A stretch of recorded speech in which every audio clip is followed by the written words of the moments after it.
Tash Talks is brought to you by Recharge, simplifying growth for consumer brands. Hello and welcome to Tash Talks, where we meet some of the most inspirational and pioneering women in the UK today. I'm joined today by Emma Sayle, who has redefined female empowerment and sexuality with her brand, Killing Kittens. Welcome, Emma, to Tash Talks. I'm so excited to have you here today. I can't wait to hear what we're going to be discussing. But first of all, let's get started by asking, who was Emma as a little girl and who are you today? I don't think much has changed, to be honest. Or it's more like a bell shape. I mean, you start and then I'm coming back around to being more childlike. I'm not obnoxious, stubborn, a fighter one of those, not freedom fighters, those fighters that kind of dug their heels in if they didn't think justice. If I didn't think something was right or felt it was wrong, regardless of what anyone said, it's no, that's wrong. And I want to change it or I'm not going to do it. So yeah. You were like that as a kid? Yeah, I was awful. Not awful, but just, yeah. I've got a 6-year-old who is the spitting image of that. And I just love it, watching her. What sort of things does she say when you look at her and think, that's I was? Yeah, and then she just goes, no, that doesn't make sense. I'm not doing it. Or I don't agree with that. And I say her no's are an absolute hard no's. You can't even twist it. And you know she's right. Yeah. So that's the thing. I find myself saying things and sounding a bit like my mum. I think it happens to all of us. I think it happens to all of us. Yeah. So you've built an incredible brand now over 20 years, Killing Kittens. Can you tell us what the brand does and what you do, and tell us a bit about your story to get Killing Kittens from its infancy to where it is today? Yeah, started 20 years ago, and it was growing out of this. I would say there was a fire in me since I was teeny of that sense of injustice, and the world didn't feel balanced and boys could do anything. It's, let the boys be boys, and girls, you had to sit there quietly and look nice and say nothing. Yeah. And then you went into the dating world and the hormones kicked in and suddenly it was, hang on a minute, why can boys sleep around and do what they want? And there's no judgment, there's no shame. But yeah, as a girl, it's, you can't do anything and you've just got to be that good girl and boys won't like you if you slept around and have night stands or even snogged a guy on a night out. And that really annoyed me in my early 20s. I just thought, hang on a minute, again, it was that sense of injustice. It's the same with the 6-year-old. Yeah, exactly. That, no, it's not right, it's not balanced, and I want to rebalance the world and create and just flip the norm and of going out and the man has all the power. Yeah. So I wanted to create a world online and offline where women had that power and they made the first moves and there was no judgment and no shame and you could do what you wanted sexually and explore and chat to other women in a safe space. And you could, because a lot of women, you can't have those conversations with your best girlfriends around sex and stuff. Yeah, so that's how it started. Well, this was quite a bold move. What had you been doing career-wise beforehand? I was working in PR and I was helping with the erotica show. Okay. And in that show, again, it got me into that world of sex and the adult world. And again, that fire in me was really lit because I was seeing all these brands and lingerie brands and sex toy brands that were all founded by men and everything was designed by men. Thinking, but they are for women. So once again, it's men telling us what we should be wearing and the toys we should be playing with. And so that fired me up. Oh, I can imagine how that would have fired you up. Yeah, sure. That's the thing. And Sex and the City had just come out. And Summers had hit the high street and Lalo sex toys had hit Selfridges. So there was this kind of buzz back in 2005. But I thought there's this buzz and media were writing about it, but it still didn't it still wasn't changing the way as women, that shame and it was happening. And that messaging of keep your legs closed and be a good girl and look for a husband. And so so that I just went, I want to launch parties. And I was in Ibiza and hadn't slept for 3 days when the planning happened. I was going to say, how did you start? So tell me about that. Even the name came out of, there's someone phoned, it was this wedding and someone phoned and said, oh, you guys just all sat around killing kittens at the moment, which we were like, what's that? And it's every time you masturbate, God kills a kitten. So you're just, if you're killing kittens, you are playing with yourself.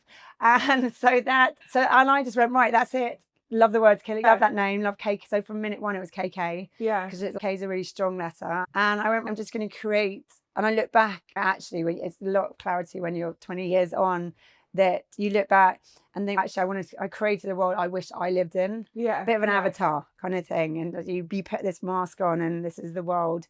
And this is the confidence I wish I had. Set the scene at these parties, masked events where only women could buy the tickets and they had to make the first move. And if they felt comfortable, they could have sex. We had playrooms and they were all masked and no phones. So it was very secure and private. And that's where it started. And how many people came to your first event? About 45. Wow. And it must have, Yeah. did you feel like you were being, like the avatar analogy, which is a brilliant analogy, did you feel like to put that on, you had to step into a sort of different version of yourself? Yeah, it was. The thing is, because it's always been business to me, it's always kind of me. I set the scene, but I do that in all my life and I love organising events, but I will set a scene and then stand back. And I don't try and micromanage anyone. It's just I'll manage the big picture, set it, and then just go, let's see what happens in there. So yeah, for the first, we're doing monthly parties, and then it soon grew really quickly. And then went up to, I wanted to launch more concepts like a cabaret and just socials, and also do more like the panel talks and stuff. So and then at the same time, the online side was growing. So we always had almost from day one, small, like that MySpace sort of forums, old school. And then grew that into a very basic dating model, online dating model.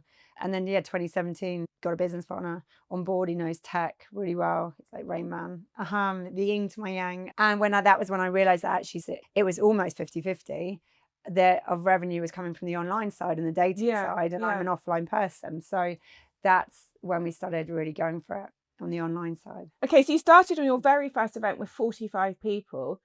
Talk about the size of the business today in terms of number of members you've got, activities you're doing. We've got about 200,000 members all around the world. From all around the world. I'd say probably just over 80% are UK. Okay. So it's still very UK based, but we do events in New York. We've done events in Australia. We do Paris, Venice, so all over.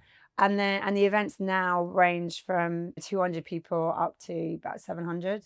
This weekend we had a big cabaret dinner, 100 people on the Friday night, and then we had nearly 500 people on the Saturday night in a big party. So they range. Some month there isn't anything, another month there's 3 events. There's probably about 1,000 attendees every month when you average it out on what events we're doing. And then we're launching a big cruise. Why not? When the next year, so we're launching KK Cruises. So we were like, actually, we've got enough members, we've got the demand. We looked at what was out there when it comes to that sort of hedonistic adult cruise, and we can do it and do it better. So let's launch a cruise. And how many people are going to be on the cruise? 650 around the Mediterranean. And can I just ask, is it easy to rent a cruise boat to take a cruise on? Like, had you ever done anything like that before? No, literally no one in our team had ever been on a cruise before when we did it, and so there was quite a lot of again, had my business partner, he goes down absolute information holes and gets stuck in, so he just went fully into the cruise world, and it is quite easy. It comes down to money. They're not cheap. You have to sort of book it 2 years in advance. You pay massive deposit to start with, to book it. So that was, most people going down the cruise route probably have millions in the bank when they start. We didn't, but we thought we'll cross that bridge when we get to it and actually figure it out as we go along. We launched the sales last year, so 2 years before, and we've sold almost just over 40% now already. So actually we're playing with it. It's very hard cruise payments. It's not, we're used to a very agile online and the event world kind of business, and whereas cruise is very fixed cost. You will pay a 6-figure sum every 3 months for 2 years. It's a bold move then to make as a business owner, isn't it? How did you do that in yourself? Like, it's a risk, isn't it? Do you know what? We've got a great team. We've got a core sort of team of about 5 of us, and if new ideas come up, it's everyone chats about it, and I'm very much the glass is overflowing, big picture. I visualize something in my head and go, of course that's going to work. And then Haz is more detailed and we'll play devil's advocate a bit. So it works really well. So I'm like, of course we're doing it. Let's pull the trigger. It's there, and then it's no. Hang on a minute. So it's that. I would do it. Everything. I've got better at actually going no to things, but I'm very much. Do you know what?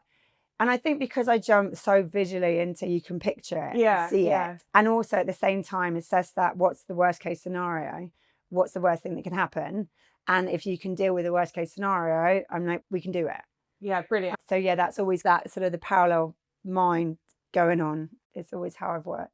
And over the years, I think because of the nature of what the business does, you've always had media attention on the business, and probably because you used to be in PR as well, that's probably helped you shape and guide it. How's that impacted the business in terms of because I remember when you launched, it was a big story that Killing Kittens had launched and what it was doing. Yeah, I think the Mail. I think when you were at the Mail. Yeah, I think I was at the Mail You were at the time. the, Yeah, I didn't write the story no, though. I didn't write the story. No, Richard Kay. Oh yeah, well I know did. Richard. Yeah, because it was the headline "Poshest Swinger."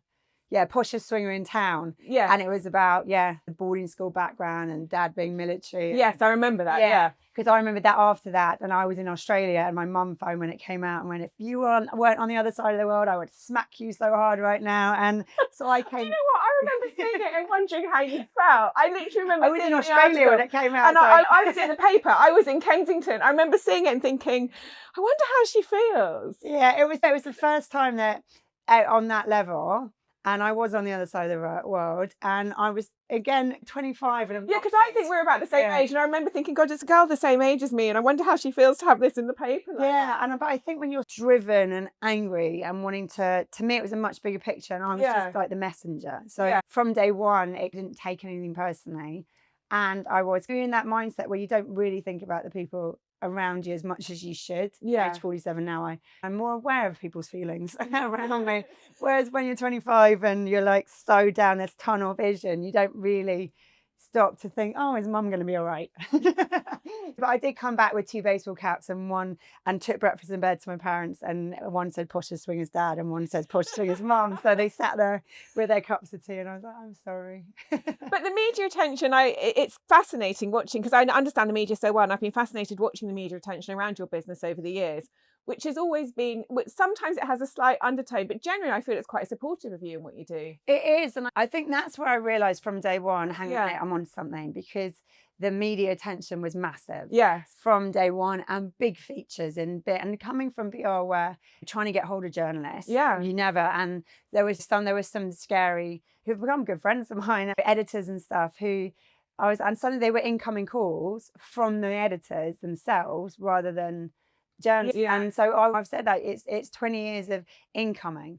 which from a PR background is a really weird. Yeah, it is. It definitely means you're onto something. That thing. So from minute one, I was like, hang on, there's a need for this. There's society are interested in it, but also I could see that women, because it was all women journalists, it's like they wanted it. Yeah. And they were like behind me, rallying me on, going, come on, you've got to do it, and we need it, and we want it. And it was always really supportive. And I've never had, touch wood, 20 years, a journalist who's really attacked me. I've had some interesting BBC Radio debates. And some journalists have to take a slightly disapproving view on this, because it's the nature of who they're working for or what they write. Yeah, and I think it was Stephen Nolan. I think he was just horrible. I just think 8 times I thought you're so not our demographic, and you're just exactly that threatened male. Yeah. Who is really personally attacking me because of his stuff going on.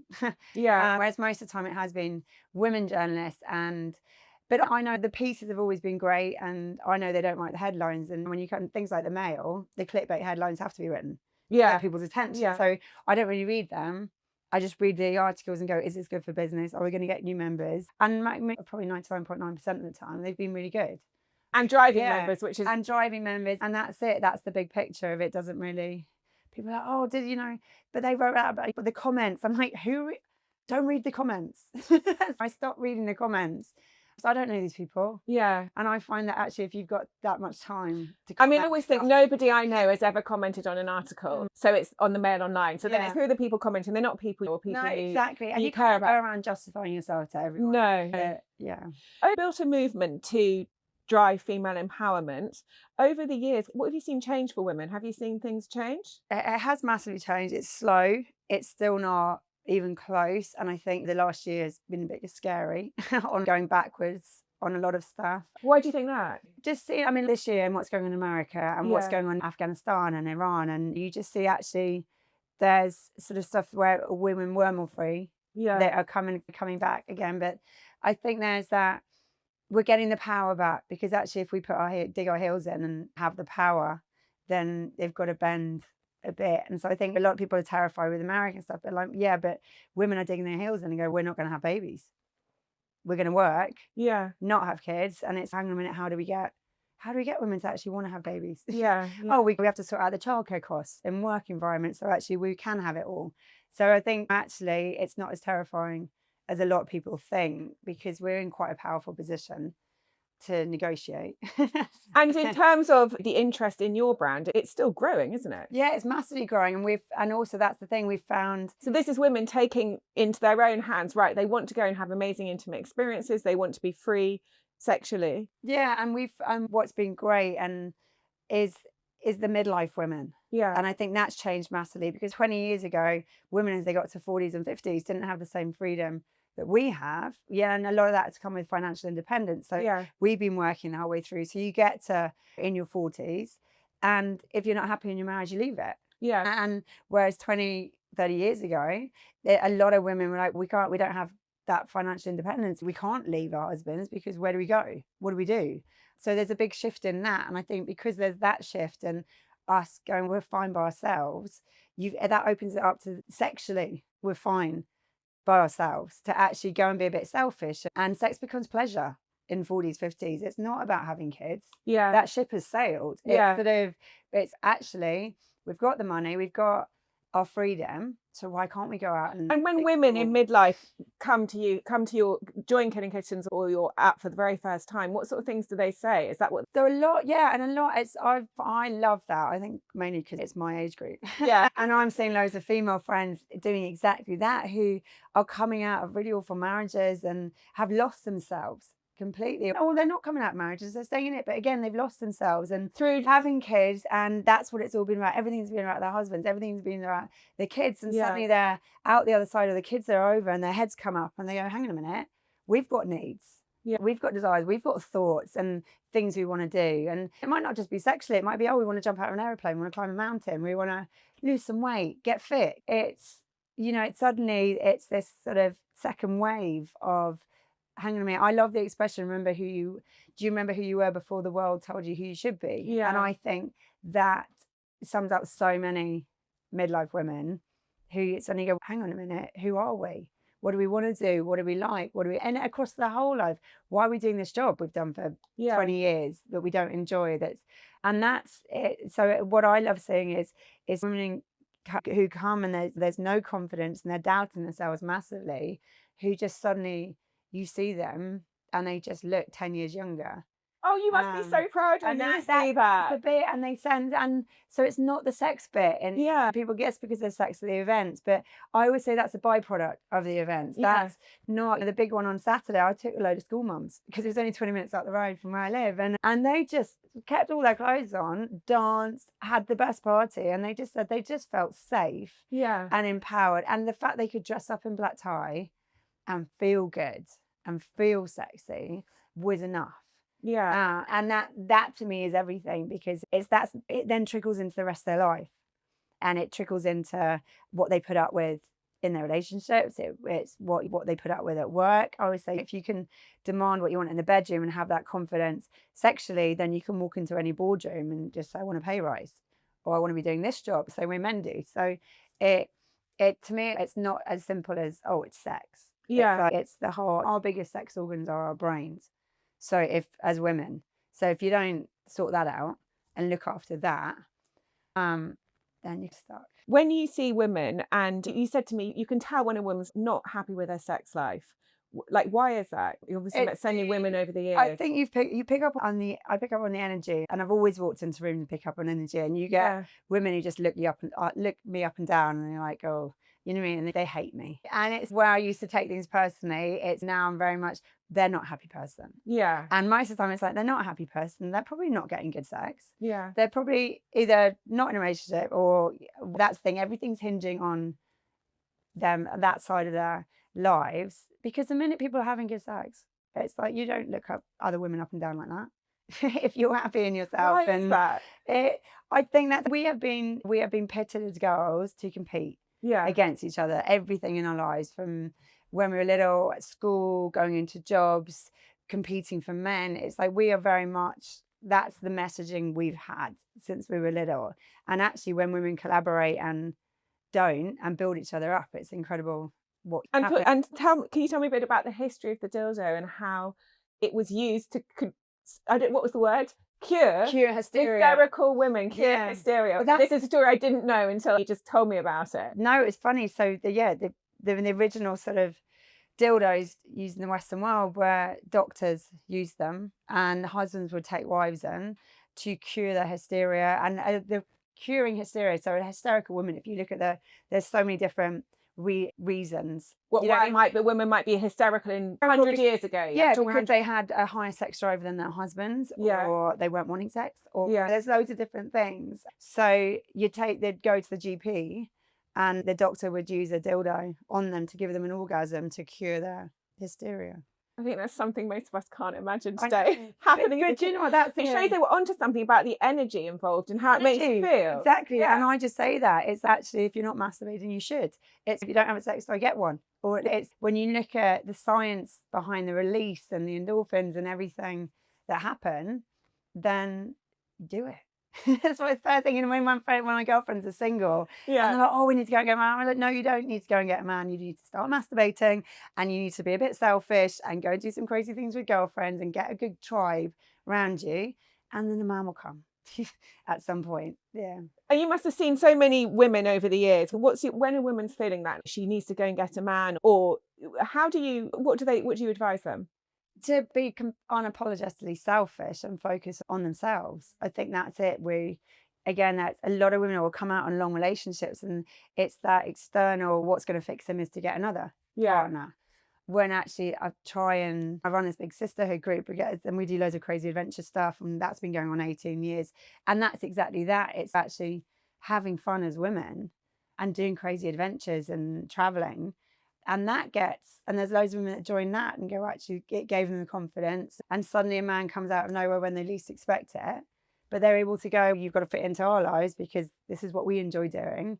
Because I think, too many times women, start going out with someone and suddenly it becomes all about his life. Yeah. And you don't have your own life. And I think I've definitely done that where I slip into someone else's life and you don't even realize, right? Because I think you're just trying to be in a partnership, and then you slip into someone else's life and then you think, I'm not even in my own life and what's anymore. my life? And who are my friends? And when was the last time I went out with girlfriends or did something that I wanted to do? It's very easy to slip into it as a woman. So over the years, you've done several fundraisers. How have they been in terms of, first of all, raising in this space, and then your latest raiser, because you've got really big plans coming up, haven't you? Given the nature of what we do, our raisers are like pushing sick up a hill, to be honest, and they're not the normal. We can't do the normal routes that you go down in VCs and a lot. You can't. You can. Yeah. But you're met with, oh, it's an amazing product. If it was any other industry, we'd be straight in because the figures are great, but we can't be seen to be investing in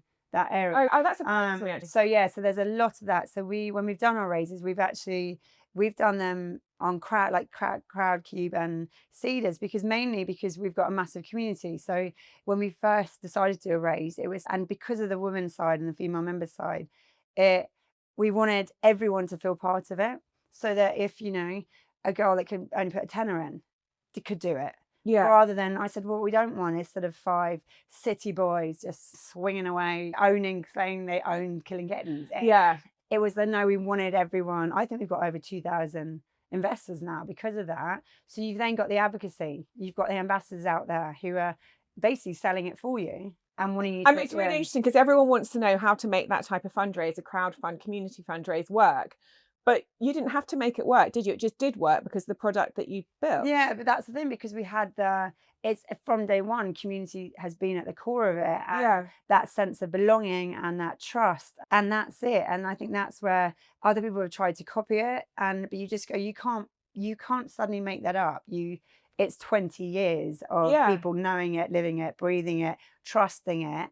And it's built over time. It's not, this isn't it. We just did this and now this has happened. And we're doing parties yourself each month. That's doing the graft. That's the thing. I was doing the graft. Still now I'll go, but we've got an amazing events team. But I love checking in and I like going because I love speaking to members. And even on Saturday, I still had a few people coming up to me and going, "Is this your first party? Have you been to loads?" And I've been, and I always say, "Oh, I've been to a few," and start chatting, and that's it. I don't land myself in it because I want to hear it. And I want to feel the energy, and because it keeps you real, it keeps me realizing what it's about, and that's it. If you swing into a club going, "I'm the club owner," then you're not going to really know what that club's about. And ultimately, I think if you have a good community business, and your mindset needs to be that they run the bit. It's their business. Yeah. It's like the members to me own Killing Kittens. I don't own it. I might have founded it and the leader, but I don't make the calls. It's their setup. It's their community, and I think because of that, you give them the power. Yeah, I love that. That's brilliant. And I think the brand is seen as very glamorous. You're obviously glamorous, but the brand's very glamorous because of the mask, the black tie events, the nature of what you do. But what's the day-to-day like for you? I was about to say, I literally shot out of bed. I live nearly 2 hours away from here, and I've got an 10-year-old, 8-year-old and 6-year-old. So I was just looking down on my shirt there going, wow, okay, that's a bit of Weetabix. So that's, you know what I mean? I've got that. I work from home, and it's very real. It's village. It's working. It stains over that way. It's very working. I go to a working class church in primary school, and got some great school mums and school dad friends, and they're all like sports mad. My husband's a sportsman, so I am in tracksuits and all day, every weekend is pitch side, and that's my life. So it's very different to the glamour. But even with that, I was saying this weekend, I was like, wow, the only time I get to really dress up is to go to the big KK black tie balls, which I love doing. And even though I'm not involved, it's my business, I still get that feeling of I'm dressing up and looking glam and feeling energized. Which is a great feeling. It's a fantastic feeling. Feeling empowered. So I go and didn't drink, drove there, drove back the 2 nights this weekend. And this week I'm like, I'm alive. Yeah. So what's coming up next? I know before we went on air, we talked about the brand Playboy, and it's essentially largely diminished, I think, isn't it? No, Playboy's massive. I think the brand we know of Playboy with the parties is Hefner, but as a group, the Playboy group is huge and they're buying up loads of lingerie brands and actually very much I've been looking at the female empowerment kind of lingerie, sex toy brands and things to buy within the Playboy group. And then you've got the media side of it, the TV and everything. That's it. They're a good example of what started as parties and stood for something. And people know, have gone into a big group. But Killing Kittens could do something similar, so with perhaps a better vibe about it. Yeah, exactly. And that's what I've always thought, is actually turning it Killing Kittens being a brand. And so from day one, the logo was 2Ks, because I joked back then, I said one day I wanted 2Ks because one day I want to be wearing my own lingerie that has the 2Ks, the logo, and the Ks to be as recognizable as the M in McDonald's. So that's what I said 20 years ago. So in my head is we've been building all the different parts of Killing Kittens, and at the same time the Wax app, which is the online side of it all, with the digital home of KK, is you've got 2 businesses now running on different tracks. Yeah. And the online side is an obvious exits and stuff. And then Killing Kittens is a lifestyle brand that is now built to a point that it really stands for something that people know what it is. You've got that high-end female luxury empowerment brand to it. It could easily now be spun down the merchandise route, resort route, private club route. It's got loads of different, it's there. So that's what's exciting this year. And 20 years, and I had the 20 years in my head of when we hit 20 years, it's solid and ready to fly. So I just feel like everything been built and now it's on the runway. And you're going to go for a big Series A fundraise. Yeah, next year we're gearing up to big Series A. Do you think you'd look at VCs at that point? Yeah, I would have to. Yeah, because you can only do a certain amount on the crowd and through our members and stuff. But we're now ready, and you've got the product and the Killing Kittens with the cruise side of it and the resort takeovers. It's there. In the same way the Wax app and all the platforms all been built, the technology's been built. It's £2 million worth of tech, but it's been built now. So it's all done and ready. So it should, and the figures are there. So it's now getting... I would think you'd have people lining up to. Hopefully. Banging the door down. Brilliant. So before we wrap up, what's the one or two or three pieces of advice you'd give to other women, both female entrepreneurs, but also women thinking about themselves, how they're feeling, intimacy, sexuality? Back yourself, and be unapologetically selfish, and use that selfish word, which I don't think as women, it sounds awful. You're a horrible person if you're selfish, but you're not. Yeah. You're looking after yourself. And there's that analogy, isn't it, when you're on an airplane and the mask, the oxygen mask, and they say put yours on first. So that's when are you putting your mask on, or are you putting it on everyone around you and then hoping that you feel better by watching everyone else get oxygen? It doesn't work. And do you think a lot of women do the latter, put it on everyone around them? Exactly. And then they're like, oh, everyone else is fine, and I've got a partner now, and I've got that, and I'm still not feeling happy. So you've got to be selfish on that part. And the entrepreneur side of thing, it's a long game. There's reports out in the last week that actually most of the successful entrepreneurs, the wealthy one, are in their 50s now. So it's a continuous. So if you're in your 30s, 40s, you got to keep going. It was really interesting what you said about you had it as a milestone for the business to get to 20 years and it would be solid, and now you can do a big raise and really take it global as a brand. I think a lot of people want their business to get to that point in 1, 2, 3 years. Yeah, and I think that's... And you probably could have done, because you always had the media narrative around you. I think, we could have done. And also I always had, but that's the thing, I always had people going, oh, you're charging too little and you need to charge more and you should be £1,000 tickets. And I'm fully aware if I did that at the start, but then I think I would have crashed the business of what it stood for, because I was always, and even now, I want a girl in there, I say girl because I'm 47, a 20-year-old woman, to be who's just hit London, got her first job, struggling, to be able to afford a ticket. Yeah. And that's who the price point is. You've got to remember them. And if you start out pricing it and putting them £1,000 tickets, suddenly it's the old rich guys. Yeah. And that's the complete opposite of what we're about. So it's dug my heels in and stood my ground, even though I was like, oh, I could be making way more money. But actually it's turned out as it should have done. It's a long game. It is a long game. Oh, Emma, thank you so much for coming on. It's been brilliant to talk to you. And honestly, what a fantastic story. Thank you so much. Where can people find out more? To be honest, with a name like Killing Kittens, you just Google it. Google Killing Kittens and all our sites come up, so it's pretty easy. Brilliant. Thank you so much, Emma. Thank you.